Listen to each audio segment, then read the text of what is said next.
Hey guys, எல்லாரும் எப்படி இருக்கீங்க? என்னடா மேம்பாலத்தில் ஏறி எங்கே போயிட்டு இருக்காங்கன்னு தானே பார்க்குறீங்க. ஆமாங்க, அவரு நினச்சா மட்டும்தாங்க அவருடைய இடத்துக்கு போக முடியும். இந்த மேம்பாலத்தை ஏறி இறங்கின உடனே அவருடைய ஆலயம் தாங்க. யாருன்னு தானே பார்க்குறீங்க. ஆமாங்க, நம்ம கருப்பண்ணசாமி கோயிலுக்கு தாங்க வந்திருக்கோம்.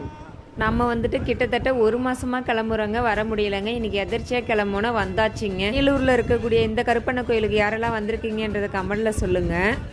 கோவிலுக்குள்ளே என்ட்ரி ஆன உடனே ஒரு நல்ல பாசிட்டிவ் வைப்ரேஷன் இருந்துச்சுங்க. அது மட்டும் இல்லைங்க, இங்கே வந்துட்டு நிறைய பிரச்சனைகளுக்கு வந்துட்டு பரிகாரமும் செய்கிறாங்க.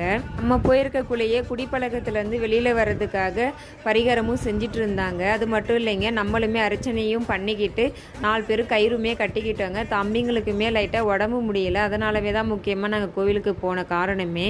நாங்களுமே வண்டிக்கு வந்துட்டு ஒரு எலுமிச்சப்பழமும் வாங்கிட்டு 4 பேரும் கயிறுமே கட்டிக்கிட்டோம். நிறைய பேர் வேண்டுதலை மஞ்சள் சீட்டில் கட்டிட்டும் போகிறாங்க. நிறைவேறிச்சுன்னா மணியாவோ இல்லைனா வந்துட்டு சேவலாவோ வாங்கி விடுறாங்க. கண்டிப்பாக நீங்களுமே போயிட்டு வாங்க.